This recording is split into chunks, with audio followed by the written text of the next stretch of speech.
Well, good morning. Good morning. Excited to kick Sunday school off. Talking about us. So, because I'm the pastor here, I'll take the high road and go ahead and let Stephanie begin.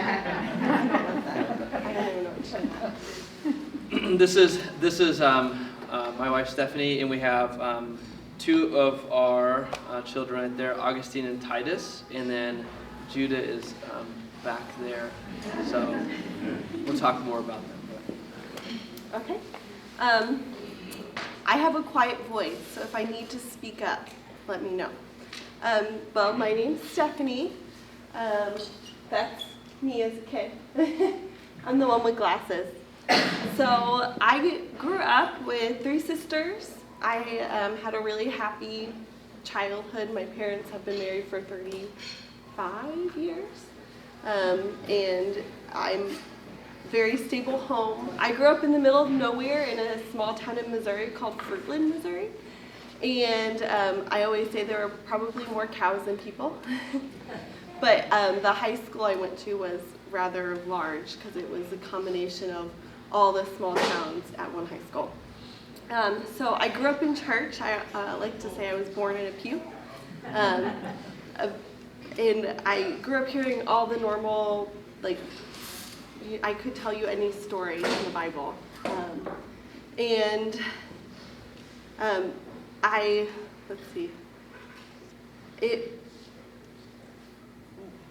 The church I grew up in and was a really great church. I learned a lot.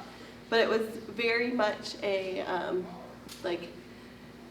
in my childhood brain, it was a very legalistic church. Is that true?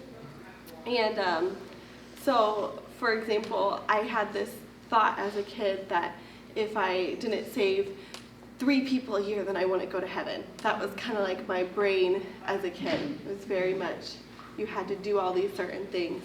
And I was baptized when I was 6 for the sole reason that I really, really wanted all the snacks that the adults got. And then I was really disappointed because the snacks didn't even taste that good. But there were 3 key moments when I look back that really shaped my faith now. One of those would be when I did get baptized at such a young age. I had so many people say, "You're going to feel so much different after you get baptized." And I remember getting baptized, being disappointed by the snacks and thinking, I feel no different. But then when I was 12-ish, I had a moment where I had just had a horrible week, and I had been a jerk all week, and I felt really bad over my sin. I wouldn't have said it that way at that time, but now I know what was happening.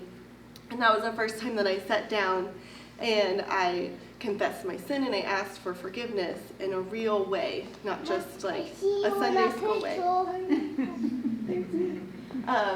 And I remember feeling this weight come off of my shoulders, and I remember thinking, oh, this is what they were talking about when I got baptized. This is what and then whenever I was in high school, I got the opportunity to go to Swaziland, Africa, and it was really cool because it was my high school counselor that had started this club called Hearts for Africa, which was a Christian club, but it wasn't a Christian club. And so she was the one that led a group of me and a few other high school students from my high school on this mission trip to Africa. And I still wonder sometimes, I think, was that real? Because we saw miracles happen. And in that moment, as this high school kid, I thought, oh my gosh, all these stories that I read about in the Bible actually happened. These weren't just really nice stories. And that's when I thought, You got to share at least one of them. okay. Because it's pretty cool. Okay, well, do I have time? Yes. Okay, so the mission organization I went with was called Hearts for Africa, and Swaziland has, at least when I went, it had a negative growth rate because so many people died at such a young age. And they had more orphans than they had adults. And so when I went, it was a very large group of other high school students I went with, and they decided, the organization I went with decided that if we were going to go to Swaziland, and we helped out at all these local churches, because Swaziland is technically a Christian country, although their values do not reflect that, then we also needed to feed people because there were tons of hungry orphans there.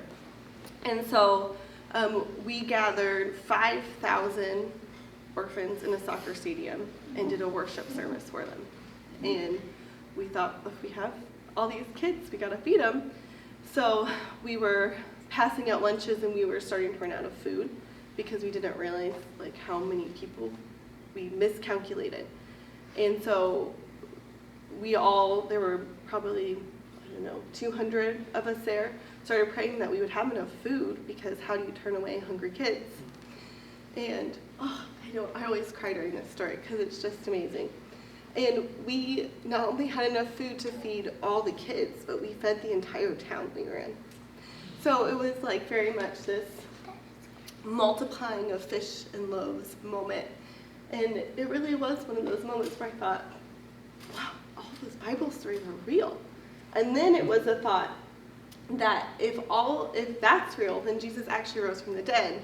And if Jesus actually rose from the dead, then you can't just, you have to do something about that. Your life changes. And so that's when I decided to go to Ozark.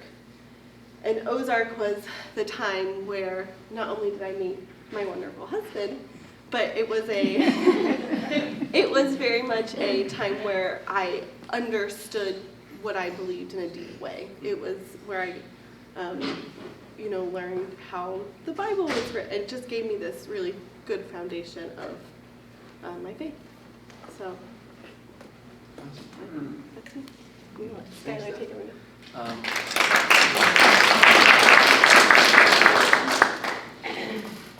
Full disclosure, I'm weird. But to kind of start out, I want to do a little bit of a pop quiz. Which child is this? Titus? Augustine, Titus, and Judah. Judah?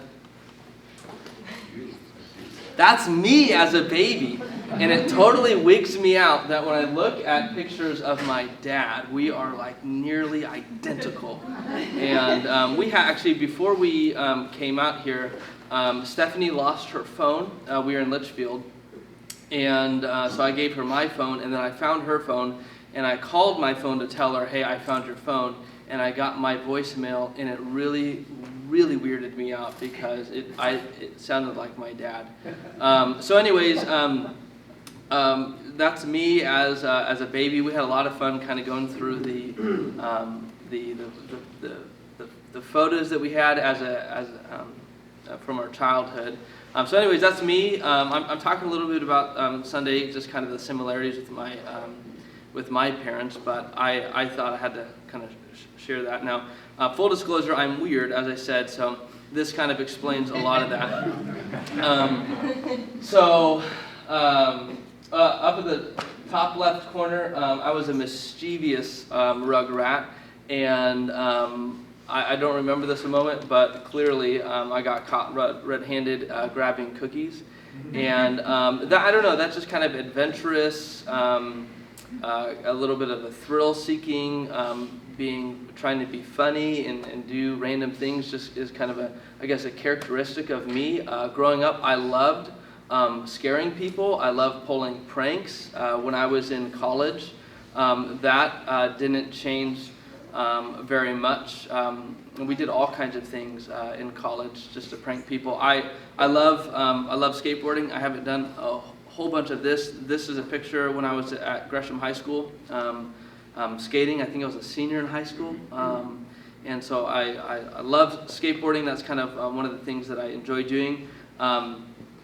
That picture with the afro and the beard and the pastel suit is what I looked like when I showed up at Ozark after about a year or so into my schooling. When I first showed up to Ozark, I had a buzzed head and I had a mohawk, And actually, true story, I showed up at Ozark. It was Nolan and I persuaded Nolan.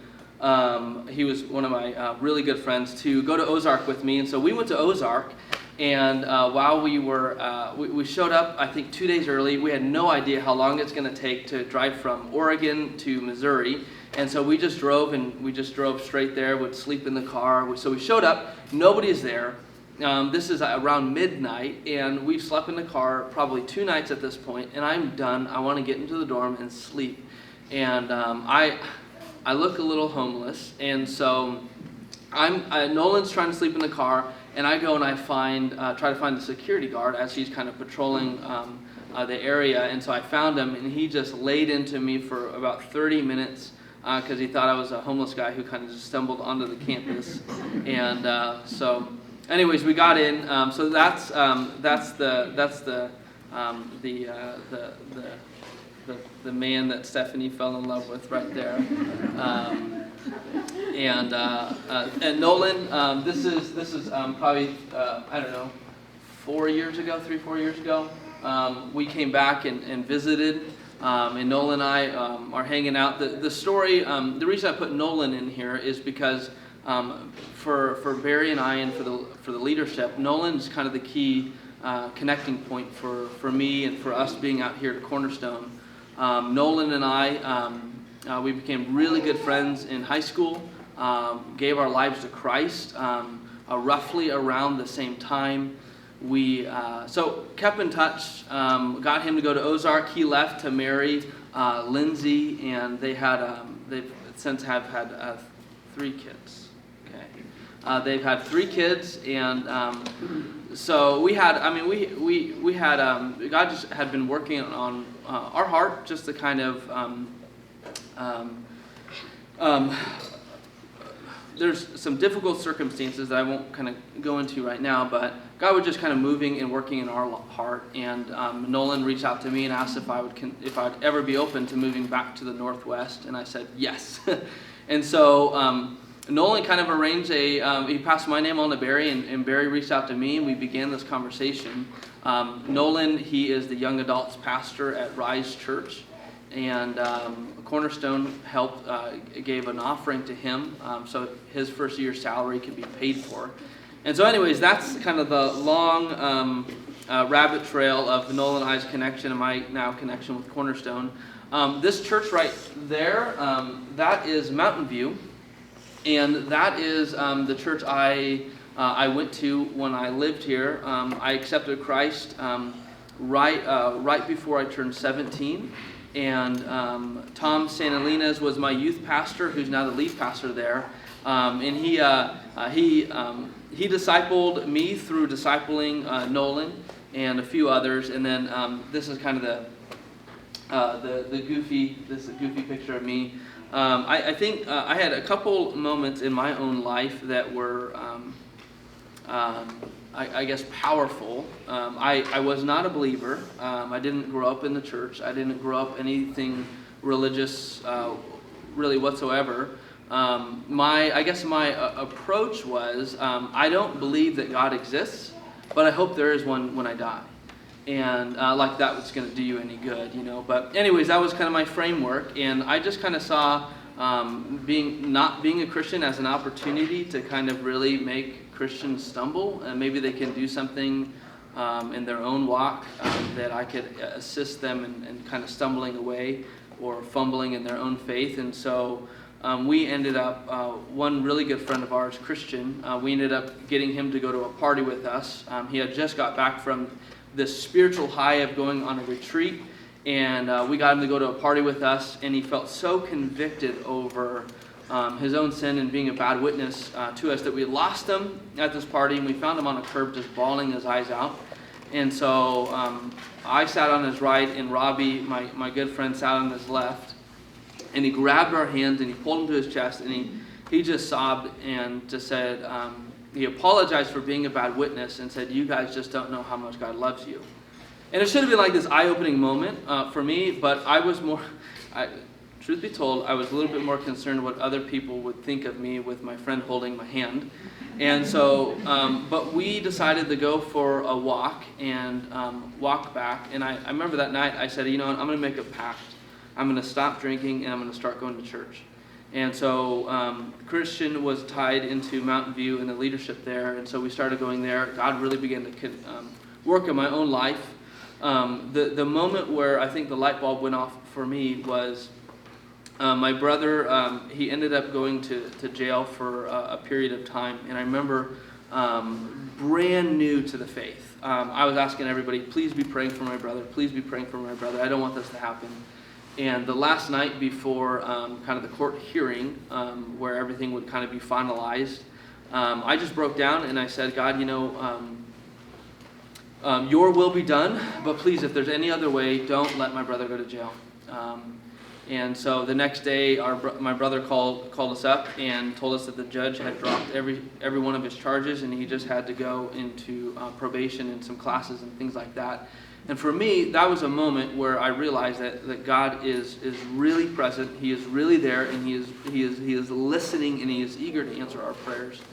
And so that for me was a huge moment. And there's a couple other things that happened, but I felt God kind of leading me into ministry. I felt God call me to pursue that. So we thought it was going to be in Southern California, where we would have the persecution of warm weather and beaches. But that didn't happen. So I ended up going to Ozark and really began to grow. In our marriage, we haven't known each other where school hasn't been a part of my life. I'm still in school.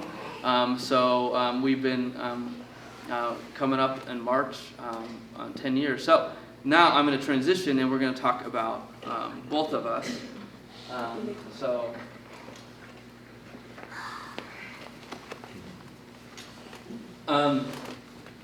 we'll just kind of just jump back and forth. I'll talk and you talk, and then after we're done, you guys talk. So up at the top left corner, this is when we were engaged. Stephanie, how did we meet? We met at Ozark. I really wanted to get involved. Joplin has a really big homeless population. And that was one of the first things I noticed when I moved in to Joplin.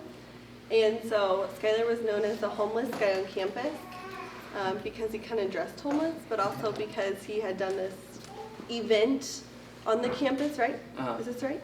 Where he raised shoes for the homeless and did like foot washing. Is that correct? Uh-huh. This is before I got there. But my sister, brother-in-law, they both were at Ozark, and they're the same class year as him.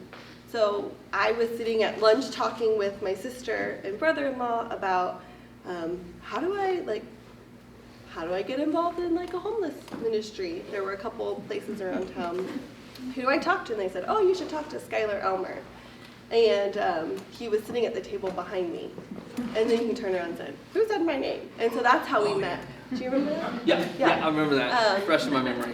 Funny, also, my sister and brother-in-law brought home my senior year of high school their like Ozark yearbook, and they pointed to Skyler's picture and said, we think you should marry this guy. And I looked at his picture. He had his like mohawk, and he was making a really goofy face, and I was like, you guys are so weird. No way. Like, I'm in high school. I'm not even thinking about getting married. You guys are crazy. And so they like to say that they're the reason we got married. Yeah, a couple of things too.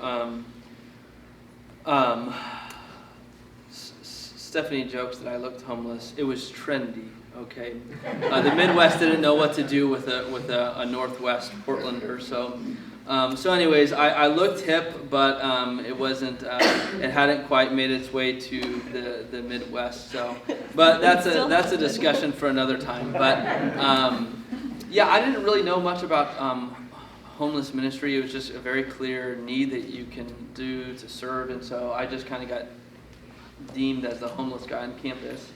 Not for my dress, but for that event.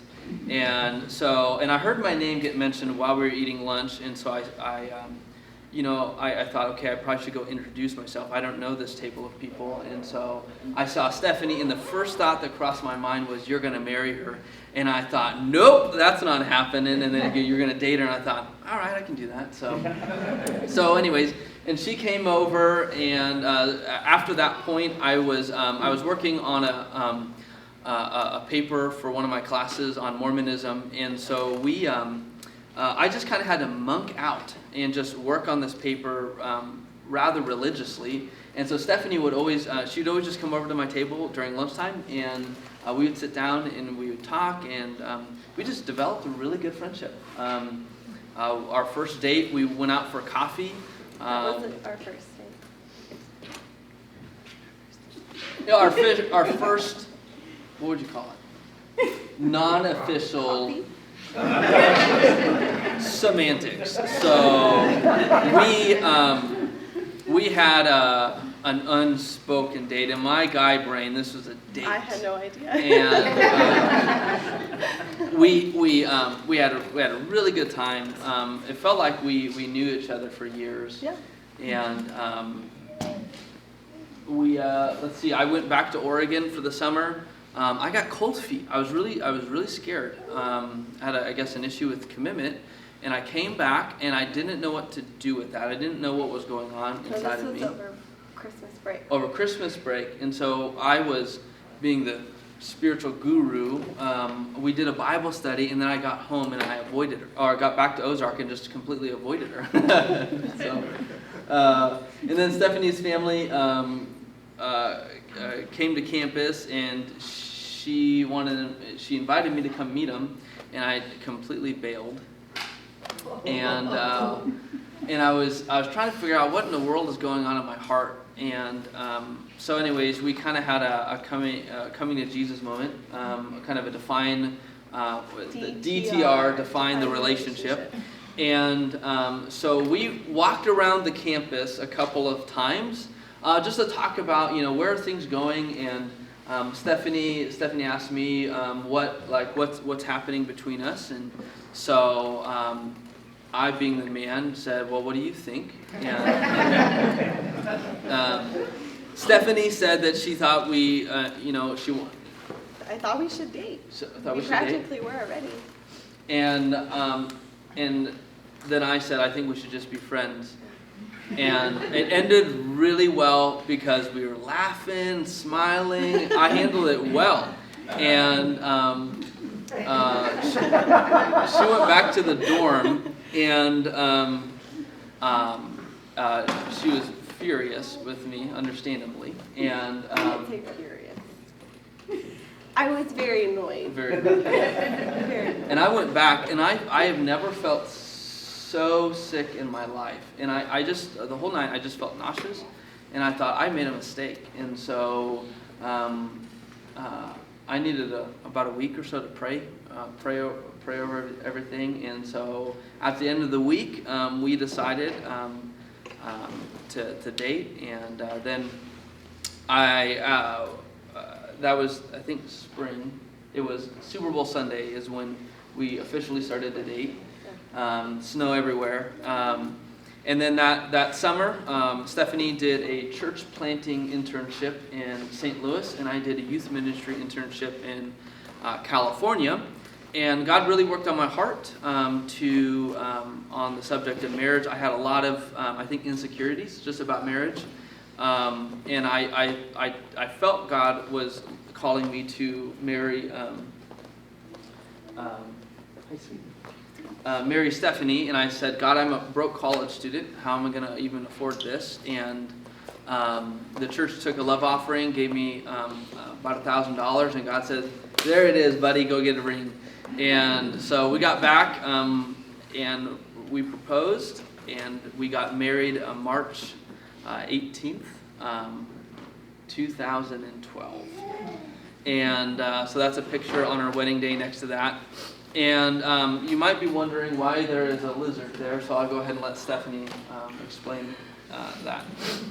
I will forever tease him because we have more pictures of lizards that he took on our honeymoon than any other thing on our honeymoon. Because where did we go? Was it Cozumel. It was, yeah, Cozumel, Mexico. And so they have all these they were really cool lizards. Huge iguanas, They just were all over the place. But that's all. He just took tons of pictures of these lizards. So when I look back through pictures, there's like a picture of us and a picture of the beach, and then about 30 pictures of lizards. So that's my forever joke. Yes, it was. They were neat. It was a sight to be seen, and I caught them. So, so we got tons of our honeymoon pictures with iguanas, and we had a lot of fun there. The picture next to that is us graduating from Ozark. That's my with little sister and brother-in-law. They graduated the same year as us. And they got married that same day. Yeah, that was their wedding. So that was a busy day for them. After that, before that we had at Mountain View. There's a guy named Aaron Jones who did a youth ministry internship under Tom, and he went to work at Oak Park Christian Church. And so I put a bug in his ear about an internship. He ended up going to, I think, Rainier, Washington, and he was leading youth ministry there. And so I just jokingly said, hey, if Mike can't find somebody to move to California, tell him we would be happy to move to California. And so we went through this grueling 6 months period of silence before we found out that they wanted to hire us. And so this is a picture of us when we first showed up to California to lead the youth ministry out there. And then probably about 4.5 years or so of being there, we kind of had came up here to visit, and my dad told us that he thought it was God's will for us to move up here, and that kind of sent us on a series of just kind of praying through that, and we felt God was leading us into more of a leading role. And so that ended up, I got in contact with the Christian Church of Litchfield, with the pastor there, and so we moved our family all the way to Illinois, and we were there about 4 years, and had a very what about you? Oh, we'll get to you. Through a set of circumstances and just conversations, we ended up coming out here through Barry and the elders. What about you? Well, here, let's talk about you guys. So these are 3 of our baby pictures. Augustine is 5. Augie, what is your favorite color? Purple. Purple. What is your favorite animal? A horse. A horse. Okay. And then this is Titus. Titus is 3. Titus, what's your favorite color? Blue. Blue. And your favorite animal? T-Rex. A T-Rex. Lizard. A lizard. When we lived in Litchfield, when we first moved there, we bought the house, and we saw, I think, probably like 10 garter snakes. There's so many crawling up the siding of our house. It was awesome. And so we it was a regular practice that we would go in our backyard and we'd go hunt for snakes. By we, he means him and the kids. Yeah. I did not do that. We'd catch them, and then I'd release them and decapitate them like a good dad. And then this is Judah, and he's 1.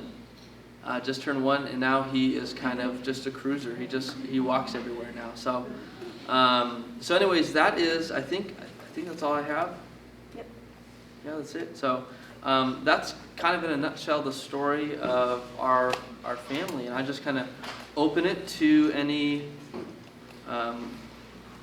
questions, kind of Q&A. Stephanie, what was your first date? That was my question. It was, we went to eat at McAllister's, which is like a deli type thing, and then ice cream. That was the first time he said, will you go on a date with me? And so, yeah. Nice. I have a question. Darling. Augie, What was Augie. the horse? Sit back. Like, when was I? Like, born? Augie Oh. wants, she likes to everybody to know that she was born in California. And she lived there And I for, fell down the steps. yes, she did. She also likes to tell the story of how I dropped her down the steps when she was 3 months old. It's a very great story. They weren't, Stephanie wasn't You don't feeling. have to tell the full story. Okay. It's fine. All right. She's fine. Yeah, she turned out wonderful. Tell us about your siblings and where they are and what they're up to. I have my oldest sister, Alicia. She lives in Missouri still with her fiance. And she is, I don't know what she's doing actually. But she has, yeah. And then I have another sister, Sarah. She is almost exactly a year older than me. And her and her husband are in a ministry in Michigan. He's a pastor. And she's a stay-at-home mom. She homeschools her kids. And then my little sister is in Michigan as well. Her husband is now getting his master's in counseling, and she just graduated with her master's in something about teaching other languages. TESOL? Yep. Yeah. Yeah. And so she's teaching at a small, what is it called? Para ministry. Second English language learners who want to get their citizenship. And it's a ministry. They also tell people about Jesus, and so that's her first year doing that. So. And my brother lives right off of 282nd in Troutdale, and my whole family lives out here. So I have one brother.